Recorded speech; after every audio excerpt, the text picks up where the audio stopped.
ವಿಶೇಷವಾಗಿ ಕೇಂದ್ರ ಸರ್ಕಾರ ಮತ್ತು ನಮ್ಮ ರಾಜ್ಯ ಸರ್ಕಾರ ನಾಳೆಯಿಂದ 20% ಕಮರ್ಷಿಯಲ್ ಗ್ಯಾಸ್ ಕೊಡ್ತೇವೆ ಅನ್ನುವಂಥ ಸೂಚನೆಗಳು ಬಂದಿರ್ತದೆ. ಅದೊಂದು ಒಳ್ಳೆಯ ಬೆಳವಣಿಗೆ. ಆದರೂ 20% ನಮಗೆ ಯಾವ ಮಟ್ಟಿಗೂ ಸಾಕಾಗುವುದಿಲ್ಲ. ಕನಿಷ್ಠ 50% ಬಂದರೆ ಸ್ವಲ್ಪ ಅಳಿವು ಉಳಿಯುವ ಪ್ರಶ್ನೆ ಆಗ್ತದೆ. ತಾತ್ಕಾಲಿಕವಾಗಿ ಬರುತ್ತಿರುವುದು ನಾವು ಸ್ವಾಗತ ಮಾಡ್ತೇವೆ. ನಮ್ಮ ಮುಖ್ಯಮಂತ್ರಿಗಳು ಪ್ರಯತ್ನ ಮಾಡಿದ್ದಾರೆ. ಅವರಿಗೂ ನಮ್ಮ ಮುಖ್ಯ ಕಾರ್ಯದರ್ಶಿಯವರಿಗೂ ನಮ್ಮ ಸಂಘದ ಪರವಾಗಿ ಧನ್ಯವಾದಗಳನ್ನು ಹೇಳ್ತೇವೆ.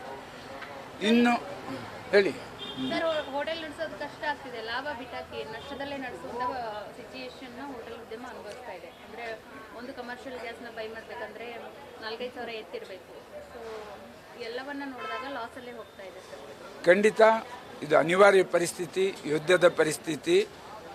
ಕೆಲವೊಂದು ಕಷ್ಟಗಳನ್ನು ಎದುರಿಸಿಕೊಂಡು ಬಹಳಷ್ಟು ಹೋಟೆಲ್ಗಳು ರನ್ ಮಾಡ್ತಾ ಇದ್ದಾರೆ. ಇಂಡಕ್ಷನ್ ಸ್ಟವ್, ಇತರ ಸೌದೆ ಒಲೆಗಳು, ಇತರಗಳ ಪ್ರಕ್ರಿಯೆಗಳಿಂದ ನಮ್ಮ ಗ್ರಾಹಕರಿಗೆ ಉಣಬಡಿಸುವಂಥ ಎಲ್ಲ ಪ್ರಯತ್ನಗಳು ನಡೀತಾ ಇದೆ. ಸುಮಾರು 40,000 ಹೋಟೆಲ್ಗಳಿದೆ ಬೆಂಗಳೂರಿನಲ್ಲಿ. ಇದರಲ್ಲಿ ಕೇವಲ ಒಂದು 15ರಿಂದ 20 ಹೋಟೆಲು ಅನಿವಾರ್ಯ ಪರಿಸ್ಥಿತಿಯಲ್ಲಿ ಓಪನ್ ಮಾಡಿರೋದು ಬರುವುದು. ಅದನ್ನು ಕೂಡ ಆದಷ್ಟು ಬೇಗ ತೆರೆಯುವಂತೆ ನಾವು ವಿನಂತಿಸಿಕೊಂಡಿದ್ದೇವೆ. ಸ್ವಲ್ಪ ಕಷ್ಟ ನಷ್ಟಗಳು ಆಗ್ತಾ ಇದೆ. ಇದನ್ನು ಸುಧಾರಿಸುವಂಥ ಶಕ್ತಿ ನಮಗೆ ಕೊಡಲಿ ಅಂತ ನಾವು ತಿಳ್ಕೊಳ್ತೇವೆ. ಮೊನ್ನೆ ಕ್ಲೋಸ್ ಆದಂಥ ಹೋಟೆಲ್ಗಳು ಇನ್ನೂ ಓಪನ್ ಆಗಿಲ್ಲ. ಇಂದು ಕೂಡ ಒಂದಿಷ್ಟು ನಗರದ ಹೋಟೆಲ್ಗಳು ಕ್ಲೋಸ್ ಆಗಿದ್ದಾವೆ. ಕ್ಲೋಸ್ ಮಾಡಲ್ಲ ಅಂತ ಹೇಳಿದರೆ ಆದರೂ ಕ್ಲೋಸ್ ಆಗಿದ್ದಾವೆ. ನಾನು ಮತ್ತೊಮ್ಮೆ ಹೇಳ್ತಾ ಇದ್ದೇನಲ್ಲ, 35ರಿಂದ 40,000 ಹೋಟೆಲ್ನಲ್ಲಿ 20-25 ಹೋಟೆಲ್ ಮುಚ್ಚಿದರೆ ಅದೊಂದು ದೊಡ್ಡ ಮುಚ್ಚಳಿಕೆ ಅಲ್ಲ, ಅದು ಒಂದು ದೊಡ್ಡ ವಿಚಾರನೂ ಅಲ್ಲ. ಇಡೀ ರಾಷ್ಟ್ರದಲ್ಲಿ ಅತಿ ಕಡಿಮೆ ಹೋಟೆಲ್ಗಳು ಮುಚ್ಚಿರುವುದಂದರೆ ಕರ್ನಾಟಕದಲ್ಲಿ, ಅದರಲ್ಲಿ ವಿಶೇಷವಾಗಿ ಬೆಂಗಳೂರಿನಲ್ಲಿ ಅಂತ ನಾವು ಹೆಮ್ಮೆಯಿಂದ ಹೇಳ್ಕೊಳ್ತೇವೆ.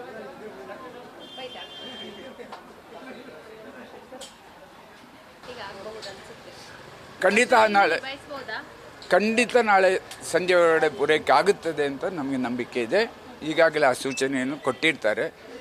ಅದು ಇದಲ್ಲದೆ ಸುಮಾರು 92,000 ಟನ್ಗಳಷ್ಟು LPG ಗ್ಯಾಸು ಈಗಾಗಲೇ ಬೆಂಗಳೂರು ಇದು ನಮ್ಮ ಇಂಡಿಯಾಕ್ಕೆ ಬರ್ತಾ ಇದೆ. ನಮ್ಮಲ್ಲಿರುವಂಥ ಸ್ಟಾಕ್ನಲ್ಲಿ ಆದರೂ ರಿಲೀಸ್ ಮಾಡಬಹುದು.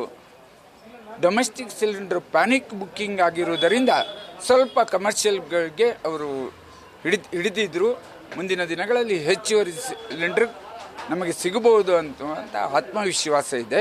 V have to take it up positively. ನಾವು ಮೊದಲೇ ಹೇಳಿದಂಗೆ ಪಾಸಿಟಿವ್ ಆಗಿ ತಗೊಳ್ತೇವೆ. ಖಂಡಿತ ಆದಷ್ಟು ಬೇಗ ಸಮಜಾಯಿಸ್ಬೋದು. ಯುದ್ಧ ಆದಷ್ಟು ಜೊತೆಯಲ್ಲಿ ಕಡಿಮೆ ಆಗಲಿ ಅಂತ ನಮ್ಮ ಆಸೆ. ನ್ಯೂಸ್ ಫಸ್ಟ್, ನಿರ್ಭೀತಿಯಿಂದ ನಿಮ್ಮ ಪರವಾಗಿ.